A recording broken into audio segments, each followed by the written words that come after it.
कैसे हैं आप सभी?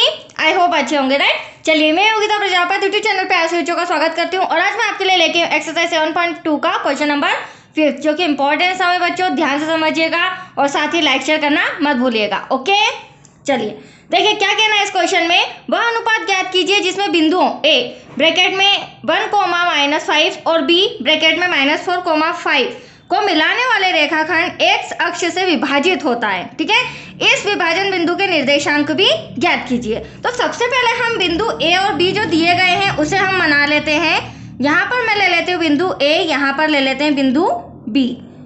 ठीक है, इसे हम इस तरह से मिला देते हैं तो ये हमारा एक रेखाखंड बन गया। अब इनके जो निर्देशांक दिए हैं, ए का निर्देशांक दिया है 1 - 5, राइट। बी का निर्देशांक दिया है हमें -4, 5। अब इस रेखाखंड को मिलाने वाला, कहने का मतलब ये इन बिंदुओं को मिलाने वाला रेखाखंड एक्स अक्ष से विभाजित होता है। तो यहीं पर बीच में हम एक एक्स अक्ष बना लेते हैं, बट इसे नाम देंगे बिंदु पी। तो एक्स अक्ष के लिए अगर बोला जाता है बच्चों तो ध्यान से समझना, जब भी एक्स अक्ष के लिए बात होती है तो y का मान क्या आ जाता है 0, और यदि y अक्ष के लिए विभाजित होती है ये रेखा या रेखाखंड तो वहां पर x का मान आ जाता है 0। ठीक है, चलिए आगे बढ़ते हैं। यहाँ से यहाँ तक हमें m1 भी फाइंड करना है और यहाँ से यहाँ तक हमें m2 भी फाइंड करना है और x का मान भी निकाल के बताना है, राइट। तो चलिए पहले हम देख लेते हैं जो हमें दिया गया है। चूंकि x अक्ष के लिए y निर्देशांक हमेशा 0 होता है, अतः या फिर डायरेक्टली लिख देते हैं, माना कि वह बिंदु x, 0 है। तो जो बिंदु P है उसके निर्देशांक हमने क्या मान लिए, x, 0, राइट बच्चों। चलिए अब हम विभाजन सूत्र लगाते हैं। विभाजन सूत्र से अब यहाँ पे सबसे इंपॉर्टेंट पॉइंट ये है, बच्चों को बहुत कंफ्यूजन होता है, वो डायरेक्टली x का फॉर्मूला लगा देते हैं, बट हम यहाँ x का फॉर्मूला नहीं लगाएंगे, हम यहाँ y का फॉर्मूला लगाएंगे, उसके थ्रू हम x निकालेंगे, क्योंकि हमारे पास y का मान तो है बट x का है क्या, नहीं। तो y = m1 गुणे में y2 प्लस m2 गुणे में y1 डिवाइड में हो जाएगा m1 प्लस m2। अब हम वैल्यू लिख देते हैं।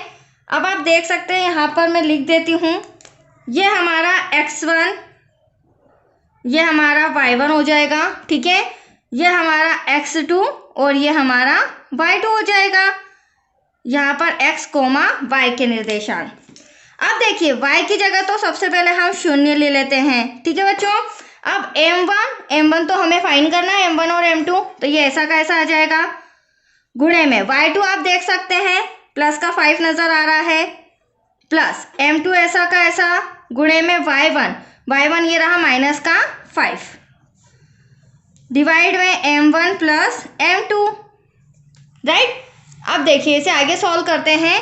डिवाइड में यहाँ पर कुछ नहीं तो 1 ले लेते हैं बच्चों सॉरी, क्रॉस मल्टीप्लीकेशन करेंगे, m1 का m2 का 0 में करेंगे तो एटलीस्ट क्या आएगा, 0 आएगा।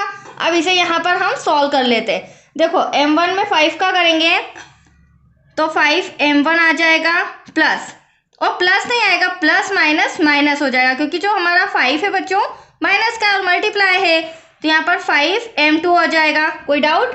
अब अगली स्टेप में हम क्या करेंगे, जो माइनस का 5 m2 है वो इधर आके प्लस का हो जाएगा, तो यहाँ पर 5 m2 = 5 m1। अब आंसर m1 और m2 का तो आ चुका है, आप देख सकते हैं, ये भी 5 ये भी 5, दोनों को कैंसिल करेंगे तो एटलीस्ट क्या आ जाएगा, यहाँ पर 1 m2 = 1 m1। इसे हम इस तरह और करके भी लिख सकते हैं, m1 मतलब m1 अनुपात m2, और इनके नीचे हो जाएगा 1:1, मतलब कि दोनों का अनुपात हमारा क्या है, इक्वल आया है, 1 और 1। ठीक है, इसी तरह अब हम x बिंदु भी फाइंड करेंगे, क्योंकि हमारे y की वैल्यू तो 0 है। अब हमें x निकालना है, तो हमारे पास सॉरी m1 और m2 हमें मिल चुका है। तो अब हम क्या फाइंड करेंगे, x। तो यहाँ पर इस तरह से मैं पार्टीशन कर रही हूँ, आप चाहे तो आगे भी कैलकुलेट कर सकते हैं, राइट। तो देखिए बच्चों, यहाँ पर x इक्वल्स टू, अब हम x का फॉर्मूला लगाएंगे क्योंकि हमें x निर्देशांक भी पता करना है। x2 प्लस m2 इंटू में x1 डिवाइड में m1 प्लस m2। अब x तो हमारे पास है नहीं, तो x एज इट इज ऐसा का ऐसा आ जाएगा, राइट। इक्वल्स टू में m1 अभी आपके सामने 1 आया है, गुणे में x2 हमारे पास, देखो x2 हमारे पास -4 है बच्चों, प्लस m2 भी 1 है हमारा, और x1 कितना हो जाएगा 1, डिवाइड में 1 प्लस 1, क्योंकि दोनों की वैल्यू क्या आई है 1, राइट। चलिए इसे सॉल्व करते हैं। अब देखिए x इक्वल्स टू 4 1 जा 4 बट माइनस का, प्लस 1 1 जा 1, डिवाइड में 1 और 1 कितना हो जाएगा 2 हो जाएगा।